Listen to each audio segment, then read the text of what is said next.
प्रथम अध्याय। जब कौरव व पांडव युद्ध क्षेत्र की ओर प्रस्थान करने लगे तो महाराज धृतराष्ट्र ने इच्छा व्यक्त की कि मैं भी युद्ध का कौतुक देखूंगा। यह सुन महर्षि व्यास बोले, हे राजन, बिना नेत्रों के भला तुम क्या युद्ध देखोगे? अतः तुम्हारे वहाँ जाने का क्या लाभ है? प्रभु, देख नहीं सकता तो क्या हुआ, सुन तो सकता हूँ। धृतराष्ट्र ने कहा, मैं श्रवण कर लूँगा।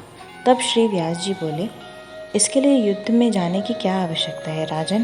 तेरा सारथी संजय, जो तेरे शिष्य भी है, वह तुझे यहीं बैठे कुरुक्षेत्र में महाभारत की होने वाली लीला का श्रवण करा लेगा। यह सुनकर संजय बहुत विस्मित हुआ और आगे बढ़कर श्रद्धा से श्री व्यास देव को नमस्कार करके बोला, भगवान, महाभारत का युद्ध तो कुरुक्षेत्र में होगा, जबकि मैं यहाँ हस्तिनापुर में बैठा होऊंगा।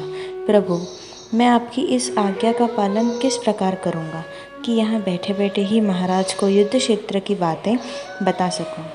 कृपा कर मेरी इस शंका का समाधान करें भगवान। जब संजय ने बार बार ऐसी विनती की तो व्यासदेव जी प्रसन्न हो उठे और बोले, हे राजन, कुरुक्षेत्र में जो कुछ भी होगा मेरी कृपा से वह सब यहाँ बैठे ही तुम्हें दिखाई देगा और बुद्धि के नेत्रों से सूझेगा।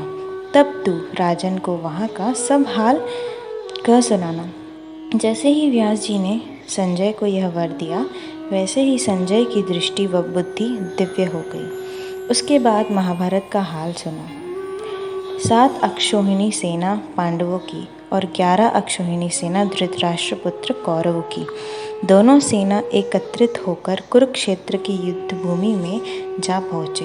तब महाराज धृतराष्ट्र ने संजय से पूछा, हे संजय, धर्मक्षेत्र के कुरुक्षेत्र में मेरे व पांडवों पुत्र की क्या स्थिति है? मुझे सब कुछ बताओ।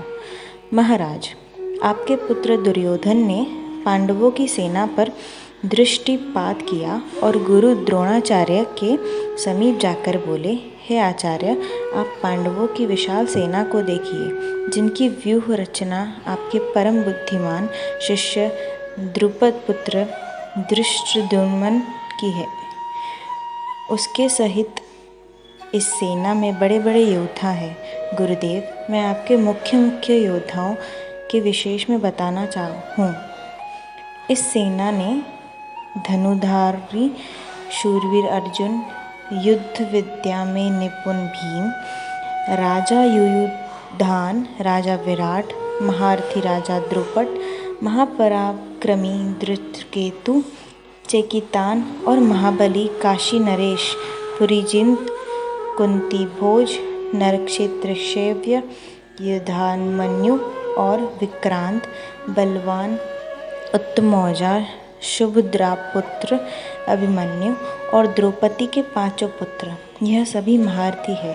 हे कुरुक्षेत्र, अब मेरी सेना के योद्धाओं के विशेष में भी जान ले। एक तो आप स्वयं हैं, दूसरे भीष्म पितामह है। मेरे लिए जीवन का मोह छोड़ चुका मेरा मित्र कर्ण है।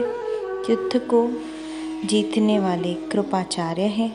मेरे निमित्त जीवन का त्याग करने वाले अश्वत्थामा है, जो अनेक प्रकार के शस्त्र धारण किए हुए हैं और जो युद्ध करने में बड़े ही प्रवीण व चतुर हैं। उनके अतिरिक्त विकर्ण और सोमदत्त का पुत्र भूरिश्रवा है।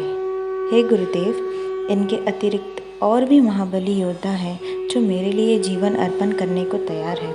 कुल मिलाकर हमारी सेना 11 अक्षौहिणी है और पांडवों की सेना 7 अक्षौहिणी है। हमारी सेना के अधिकारी व रक्षक भीष्म पितामह है और पांडवों के सेना का रक्षक भीम है।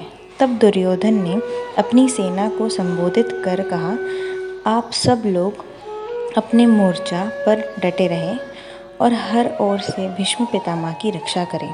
दुर्योधन के ऐसे वचन सुनकर कुरुक्षेत्र भीष्म ने अपना प्रतापवान शंख बजाया। इसी के साथ दुर्योधन की पूरी सेना ने हर्षनाद किया। शंख, ढोल, मृदंग और रणसिंगा आदि बाजे एक साथ बज उठे। उन सबका मिला जुला स्वर भय उत्पन्न करने वाला था। महाराज, संजय बोला, अब पांडवों की सेना का हाल सुनिए। जब रथ पर भगवान श्री कृष्ण विराजमान है, वह रथ स्वर्ण निर्मित है और उस पर रत्न जड़े हुए हैं। उस रथ के पहिए के चलने से उत्पन्न होने वाले आवाज़ मेघों के गरजने जैसी है। रथ के घोड़े उत्तम कोटि के व दूध की भांति सफ़ेद, कार्तिक के फूले हुए कमल जैसा उनका सुंदर मुख है।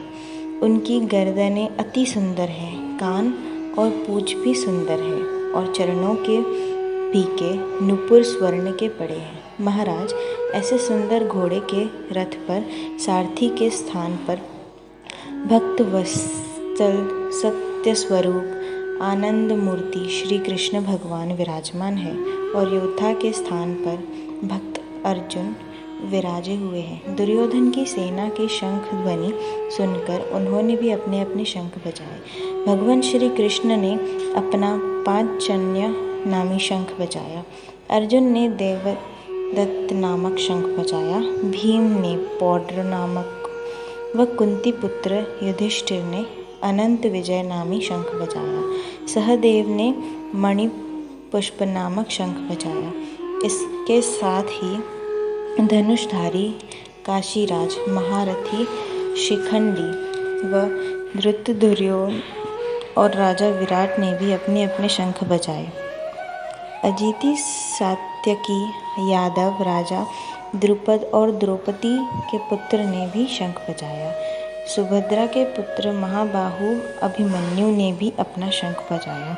इन सब ने अपने अपने शंख बजाए।